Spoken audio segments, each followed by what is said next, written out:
Hey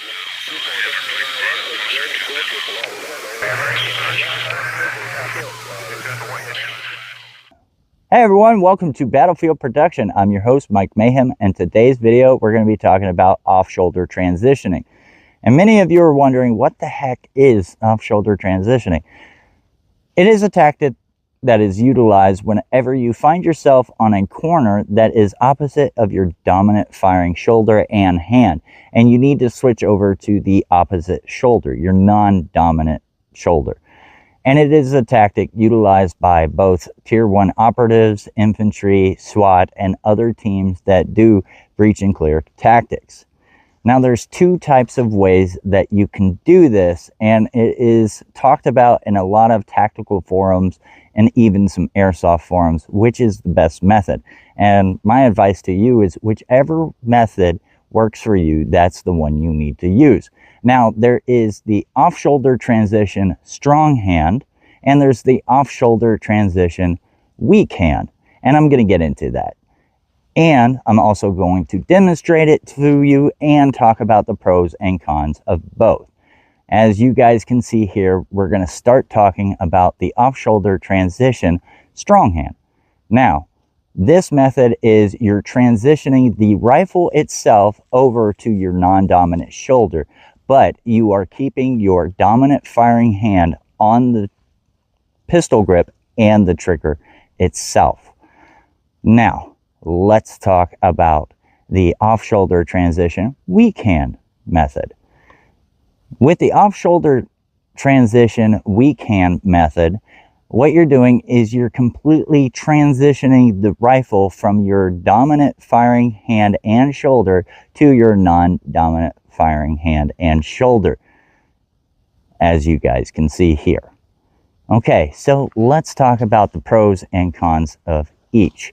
With the off-shoulder transition strong hand, the pro with that is you're never taking your firing hand off of the trigger and the pistol grip, which is great because we've been taught to never, when doing breach and clearing, take your firing hand off.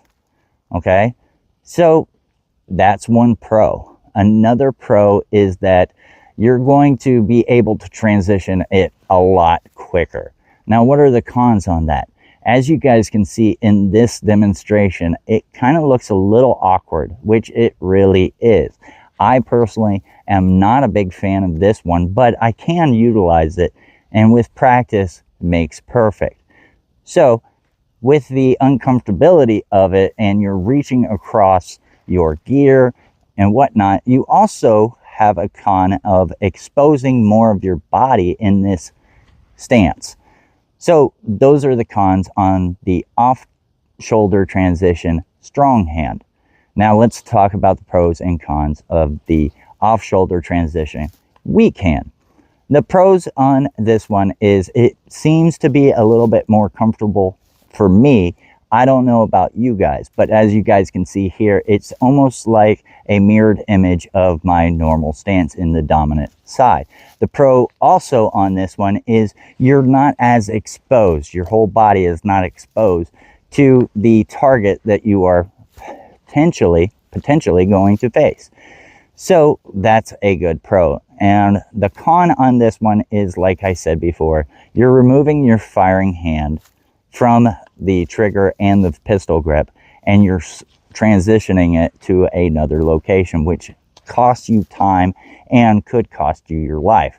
But with practice makes perfect. So what are your guys' thoughts on the off-shoulder transitioning, the two types of styles you can use? What kind of style do you use, and why does it benefit you? Now, remember, it is up to the individual which style they like the best, which one is more comfortable for you. So let me know in the comment section down below. And that's all the time we have for today. Thank you for watching the off-shoulder transition video. And make sure you guys subscribe, hit that like button, share this video out to your family, friends, and foes if you so dare. And remember, life is a battlefield. Prepare to conquer it. God bless everyone.